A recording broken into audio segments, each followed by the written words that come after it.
Okay, we've all been there, right? You ask this amazing, thought-provoking question, and you're just hoping for this incredible discussion. But instead, you get crickets. Or you get the total opposite, just this chaotic explosion of chatter that has nothing to do with anything. Well, today we are going to look at a super simple routine that's designed to fix that, to turn all that chaos into talk that actually works. So let's just start with the big question, the one that keeps so many of us up at night. How can you actually guarantee that the conversations happening in your classroom are purposeful, that they're actually pushing learning forward?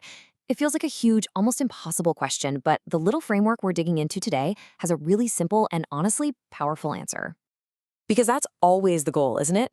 Purposeful talk. But the reality, well, it often feels like we're just bouncing between two extremes, either total silence or conversations that are all over the place. What we really want is that sweet spot in the middle, where the talk is focused, academic, and really truly meaningful. And making that shift from just random chatter to deep thinking, it's everything. Purposeful conversation, it's like a bridge. It's the thing that gets our students from just sitting there and listening to actually wrestling with ideas, trying to put their thoughts into words, and building real understanding with each other.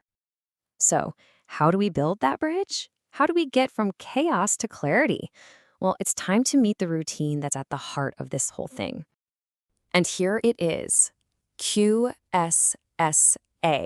And what I love about this is the focus on those two words right there, simple and powerful. This is not some massive, complicated new program you have to learn. It's a quick, streamlined routine that you can literally plug into the lessons you're already teaching. So what does it stand for? It's pretty straightforward.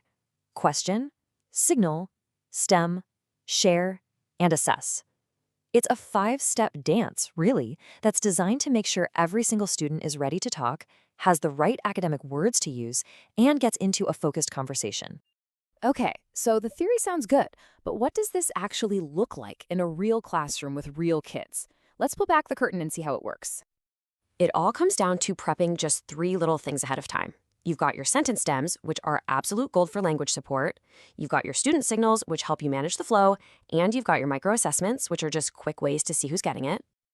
And this is where it all clicks together so beautifully.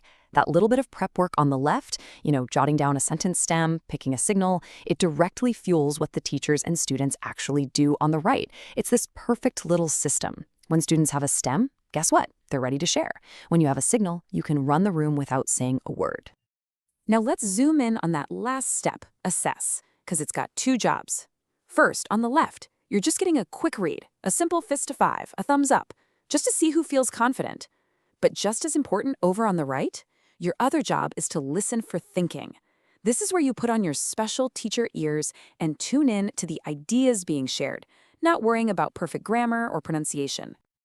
This works everywhere with everyone. Okay, now that is a bold claim, but honestly, the magic of this whole routine is just how flexible it is. So let's see what that actually looks like in different classrooms. I mean, just look at this. For a little pre-K kiddo, the stem could be as simple as, I noticed, and their signal is just to look up and smile. Easy. But for a high schooler, you can level it up to something like, a counterpoint could be, with a quiet thumbs up. The structure is exactly the same, but you tailor it perfectly for your kids. And this isn't just for English class. Not at all. This works everywhere. In math, students are justifying their steps. In science, they're making claims with evidence. In social studies, in art, it doesn't matter. It's truly a universal tool for getting kids to think and talk like scholars. All right, so you're probably thinking, this sounds great, but I'm busy. How do I even start without getting totally overwhelmed? Well, you're in luck because there's a super clear, totally doable plan to get you started in just 4 days. And look how manageable this is. Day 1, you just try one 20-second partner share. That's it. By day 2, you're picking a single lesson to plan it out for.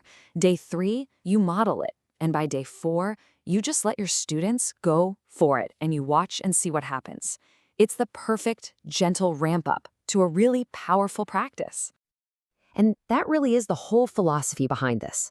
Small steps, big impact. You don't have to flip your classroom upside down overnight.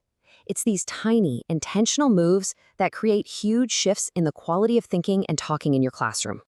So really, the big takeaway here is just to start. The call to action couldn't be clearer or easier. Don't overthink it. Just pick one lesson this week and give QSSA a shot. And that brings us to our final question for you to think about. Looking at your week ahead, what's that one lesson, that one moment, where you can plug this in and start building that purposeful talk you've been looking for?